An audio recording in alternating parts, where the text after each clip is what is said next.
Y de las noticias científicas que marcan agenda, nos vamos a nuestros columnistas que también marcan agenda, porque en esta sección que denominamos La Liga en Agenda, justamente lo que hacemos es charlar sobre la última investigación, la última noticia, lo que se está charlando hoy en día en todos lados, y para eso hoy está con nosotros nuestro gran historiador, el que mejor conoce el pasado, el que mejor cuenta el presente, Sergio Wisniewski. Sergio, ¿cómo estás? Hola Andrés, ¿cómo andás? Muchas gracias por esa descripción de mi persona. Por favor, por favor. Bueno, hoy vamos a hablar de un tema justamente, como venía diciendo yo, muy relevante, que es el de la educación y el acceso a la educación, ¿no? Así es. La Argentina tiene como una particularidad con el tema educativo y es que prácticamente toda la población participa, puede participar, tiene derecho a participar de la educación, ¿no? Obviamente que esto no siempre fue así, porque si uno hace la descripción de lo que fue gran parte del siglo XIX argentino, muy poca gente recibía educación. Me refiero a que iban, sobre todo miembros de la élite, educados más que nada por instituciones religiosas. Estamos hablando de educación primaria inclusive, ¿no? Ni siquiera estamos ya en secundario universitario ni hablar. Claro. Inclusive a nivel primario. A nivel primario, lo que pasa es que esa estructura primario-secundario todavía no estaba desarrollada. Era aprender a leer, escribir y las nociones básicas. Claro, bueno, eso lo recibían los miembros de la élite. Y el analfabetismo era enorme, pero gigantesco. Al mismo tiempo, dentro de la élite, solamente participaban los hombres. Por lo tanto, la llegada de Sarmiento con su idea de una educación popular y para todos es una especie de es un doble gol, porque por un lado es la incorporación masiva, o por lo menos el primer intento de incorporación masiva, y por otro lado, convertir a las mujeres en el sujeto. O sea que antes de Sarmiento, digamos, las mujeres no tenían acceso ni siquiera a la alfabetización. Solamente algunas miembros de la élite que lo hacían en su propia casa. Pero no en instituciones. Claro. Había un tema muy preponderante en la Argentina, que era la necesidad de, voy a usar esta palabra, argentinizar a la población, es decir, tratar de incorporar al mercado laboral, tratar de generar una legitimidad del gobierno en base a educación, tratar de convertir al argentino en un ciudadano. Y en ese sentido Sarmiento tenía ideas políticas muy controvertidas, pero no vamos a hablar de las ideas controvertidas de Sarmiento, sino de lo que él tiene que ver con su aporte a la educación. A Sarmiento le encomiendan, cuando está en Chile, exiliado, que vaya a Estados Unidos e imite todo lo que pueda aprender del sistema norteamericano, y hace eso. Viaja a Estados Unidos, después va a Europa, y cuando viene acá, en 1849 escribe 2 libros. Uno sobre sus viajes, que lo recomiendo mucho. Por otro lado, ese año escribe sobre la educación popular. Y es muy interesante porque él ahí plantea cosas que después va a aplicar más tarde, en 1875, cuando se convierte en una especie de ministro de educación. Es otro cargo, pero es el equivalente, en donde termina construyendo 800 escuelas, pero al mismo tiempo eligiendo como sujeto educativo a las mujeres. Porque él trae maestras de Estados Unidos. Las trae a la Argentina. Muy problemático el asunto, porque había mucho rechazo, porque eran protestantes estas maestras y acá la Iglesia Católica las rechazaba, no quería, muchas familias decían no quiero que una protestante eduque a mis hijos, etcétera, etcétera. Aparte tuvieron un problema para cobrar, como toda la historia de la educación, pero lo que sí es interesante es que dentro de ese fenómeno Sarmiento plantea que hay que ponerle mucho nivel a la educación. Y vos fíjate lo que hace, el primer planteo que hace es: las escuelas tienen que ser como palacios. Escuelas palacios, así se llama, ¿no? Hoy en día caminás por la ciudad de Buenos Aires y todavía ves esas escuelas de la época, si se quiere, que vienen desde la época sarmientina, que son unos edificios ediliciamente, ¿no? Son impresionantes. Impresionantes. Algunos ya han sido declarados monumentos históricos, pero ¿cuál era la idea? Que si un chico entra a la escuela, no sienta que es un lugar maltratado, abandonado, sino todo lo contrario, que le genere como una especie de sentimiento de grandeza, muy parecido a lo que en su momento había hecho la iglesia. Te iba a decir eso. Estas grandes construcciones arquitectónicas que uno entra y ya recibe el mensaje. Claro, sí. Entonces, en las escuelas también buena ventilación, limpieza, techos altos, que no entre el frío, que sean frescas en verano. Y ese proceso es uno de tantos otros. Otra de las cosas que plantea es que no entre el tema de la educación religiosa dentro de lo que es la educación obligatoria. Mira, porque ahí se hace obligatoria la educación primaria, con Sarmiento. No, la educación primaria, pero das pie con esto, la educación primaria obligatoria se hace con la ley 1420, que es de 1884.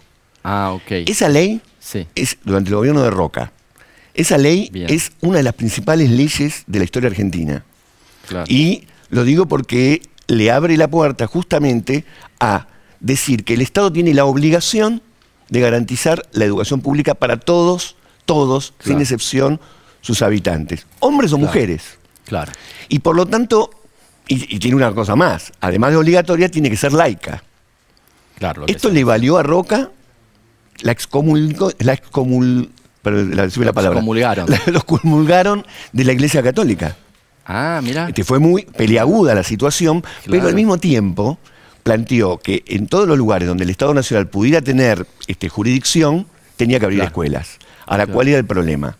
Tenía jurisdicción sobre la ciudad de Buenos Aires y sobre lo que se llamaban territorios nacionales, que eran las provincias que hasta ese momento no habían sido declaradas provincias.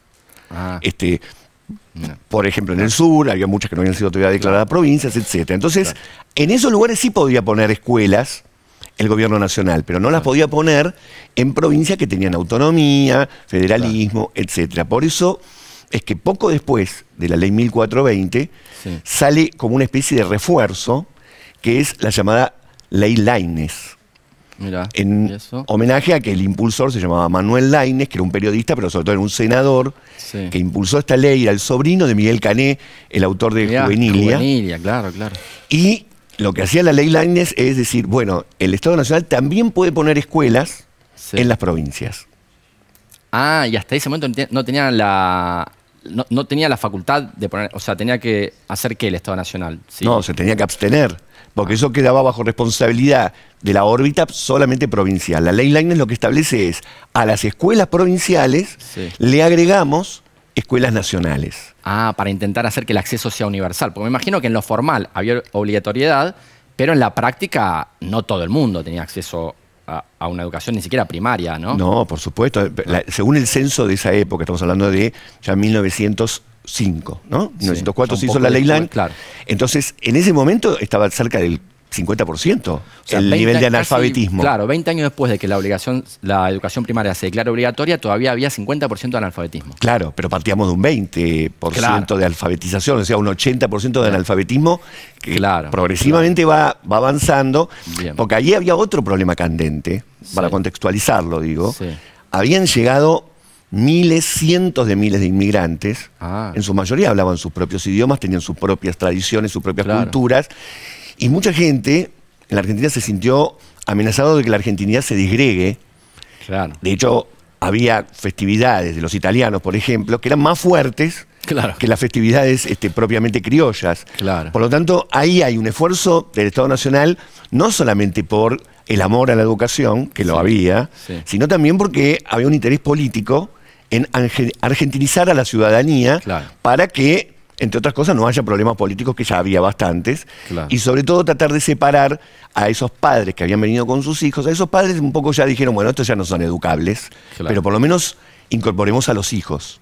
Perfecto. Con la ley Laínez se da un conflicto largo que tiene que ver con que había distintos programas de estudio, se pusieron muchas escuelas, por ejemplo, en Santiago del Estero. La ley Laínez puso muchísimas escuelas, porque en ese momento en Santiago del Estero la provincia había hecho pocas escuelas provinciales. En cambio, en otras localidades donde ya sí había más, se hicieron menos escuelas, pero en todo el país se pusieron las escuelas que decían, es por la ley Laínez.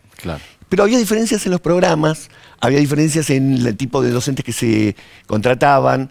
Tardó mucho tiempo en homogeneizarse la educación argentina y sobre todo en poderse materializar de que el derecho exista, pero tiene que existir también la posibilidad material de que existan esas escuelas. Bueno, eso fue un proceso que recién en la década del 40, 50, en que se construyeron miles y miles de escuelas en todo el país, uno puede llegar a decir, el analfabetismo pasó a tener números casi insignificantes y prácticamente todos los chicos cumplían su ciclo de 7 años obligatorios. Ah, perfecto. O sea, claro, siglo XIX, inclusive con Sarmiento, se establece una política educativa muy fuerte, pero sigue habiendo enorme analfabetismo, hasta 1905, 50% de analfabetismo, y ya en la década de 40, 50, con la construcción de miles de escuelas, es que pasa a ser algo más marginal, ¿no? Exactamente. Ese sería el resumen. Esto uno lo puede leer siempre en la historia.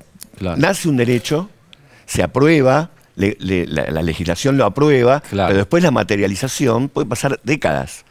Sobre todo porque, incluso lo estamos viendo tal vez ahora, en el que existe la obligación del Estado Nacional de que todos tengan su educación, pero sabemos que no siempre se puede garantizar, no siempre se garantiza, y hay gobiernos que lo impulsan más, hay gobiernos que lo impulsan menos. Educación, hábitat, salud, digamos. ¿No? Bueno, por supuesto, pero en este caso concreto, la Argentina, y vuelvo a decir, a diferencia de otros países latinoamericanos, muy tempranamente garantizó como un derecho la educación para todos los habitantes, incluso para los inmigrantes. Interesantísimo, buenísimo. Y creo que todos sabemos un poco que esa es la marca de la Argentina, ¿no? La educación pública de excelencia, así que buenísima esta historia. Me encantó y un tema, como dijimos, muy actual, porque hoy en día se está discutiendo mucho el tema del acceso a educación, ¿no? Muchísimo se está discutiendo porque aparte ahora existe, hemos visto por primera vez que la mayoría de los chicos educándose a través de plataformas digitales. Claro, este es un tema que, lejos de asustarnos, tenemos que ver cómo lo incorporamos. Claro, cómo lo incorporamos. No son excluyentes. Y además hoy está el tema que antes no existía, que es la conectividad, que es la importancia para la educación de eso, en fin. Exactamente. Súper actual. Genial, Sergio. Muchísimas gracias. Como siempre, un placer enorme escucharte. Un placer para mí. Por favor.